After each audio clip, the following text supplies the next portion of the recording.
रहीम, मैं हूं मोहम्मद शाहिद नियाज़ और आप देख रहे हैं फार्मिंग विद शाहिद।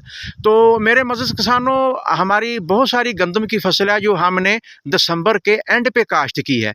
तो ये जो अभी बारिश हुई है इसमें काफ़ी ज़ालाबारी भी हुई है, तो हमारी जो गंदम की फसल है, मकई की फसल है, उसका बहुत नुकसान हुआ है। तो मेरे सामने ये जो फार्मर है, बड़ा तरक्की पसंद ये फार्मर है, तो इसको पूछते हैं कि इसने अपने रकबे पे कितनी गंदम काश्त की। अस्सलाम वालेकुम जी, क्या हाल है जी, ठीक हो? आपने अपने कितने एकड़ गंदम के काश्त किए हैं? 25।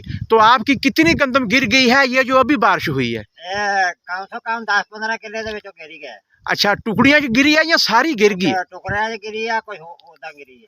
ਤੇ ਤੁਹਾਨੂੰ ਮੈਂ ਇੱਕ ਤਰੀਕਾ ਦੱਸਦਾ ਵਾਂ, ਤੁਸੀਂ ਮੇਰੇ ਇਸ ਤਰੀਕੇ ਤੇ ਅਮਲ ਕਰਕੇ ਤੇ ਆਪਦੀ ਭਰਪੂਰ ਪੈਦਾਵਾਰ ਤੁਸੀਂ ਲੈ ਲੈਣੀ ਹੈ। ਤੁਸੀਂ ਪਰੇਸ਼ਾਨ ਆ ਹੁਣ? हाँ जी, परेशानी है इस गल से। लेकिन तुसी बिल्कुल भी परेशानी ना लिया जो, तुसी एक सिंपल जिहा तरीका वा, 1 किलो तुसी नाइट्रोजन लै लेनी है, 1 किलो तुसी पोटाश लै लेनी है, ते विच तुसी अमाइनो एसिड तुसी लै लेना वा 400 ml।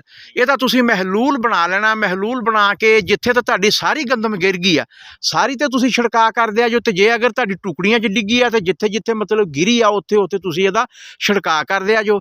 इहदा ये फायदा होएगा कि तुहाडा दाना जिहड़ा वो बिल्कुल मोटा होएगा, ਤੁਹਾਡੀ ਪੈਦਾਵਾਰ ਤੇ ਅਸਰ ਨਹੀਂ ਪਊਗਾ। ਤੇ ਤੁਸੀਂ ਇਹ ਕੰਮ ਕਰ ਲਿਆ ਜੋ ਜਿਹੜਾ ਮੈਂ ਤੁਹਾਨੂੰ ਕਿਹਾ ਵਾ। ਠੀਕ ਹੈ ਜੀ।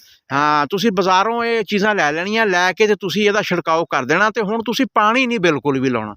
हाँ, पानी तुसी ਇਹਦਾ ਮੁਕੰਮਲ तौर ਤੇ ਤੁਸੀਂ ਬੰਦ ਕਰ ਦੇਣਾ ਵਾ। ਤੇ ਇਨਸ਼ਾਅੱਲਾ ਤਾਲਾ ਬਹੁਤ ਤੁਸੀਂ ਘਬਰਾਉਣਾ ਨਹੀਂਗਾ। ਤੇ ਮੇਰੇ ਜਿਹੜੇ ਜਿੰਨੇ ਵੀ ਕਿਸਾਨ ਆ, ਮੇਰੇ ਪਾਕਿਸਤਾਨ ਦੇ ਆ, ਪੰਜਾਬ ਦੇ ਆ, ਸਿੰਧ ਦੇ ਆ, ਜਿੱਥੇ ਜਿੱਥੇ ਵੀ ਇਹ ਗੱਲ ਸੁਣ ਰਹੇ ਆ, ਜਿਨ੍ਹਾਂ ਦੀ ਗੰਦਮ ਪਛੇਤੀ ਆ, ਦਸੰਬਰ ਕਾਸ਼ਤਾ ਵਾ, ਜਿਨ੍ਹਾਂ ਨੇ ਟਿਊਬਵੈੱਲ ਤੇ ਆਪਦੀਆਂ ਕੋਰਾਂ ਕੱਢੀਆਂ ਵਾ, ਉਹ ਬਿਲਕੁਲ ਇਸ ਤਰ੍ਹਾਂ ਦੀ ਗੰਦਮ ਆ ਤੇ ਉਹ ਬਿਲਕੁਲ ਪਰੇਸ਼ਾਨ ਨਾ ਹੋਣ। ਉਹ ਆਪਦਾ ਇਸ ਤਰੀਕੇ ਤੇ ਅਮਲ ਪੈਰਾ ਹੋ ਕੇ ਆਪਦੀ ਭਰਪੂਰ ਪੈਦਾਵਾਰ ਲੈ ਸਕਦੇ ਆ। ਔਰ ਅੱਲਾਹ ਤਾਲਾ ਅੱਗੇ ਅਸੀਂ ਦੁਆ ਕਰਦੇ ਹਾਂ ਕਿ ਮੌਲਾ जितने भी ये तूफानी बारिशां वा इन्हां नूं साडे उत्तों टाल दे और साडे वास्ते कोई रहम दा फैसला, रहम दा मामला कर। तो इहदे नाल ही मैं इजाज़त चाहना वा। अल्लाह हाफिज़।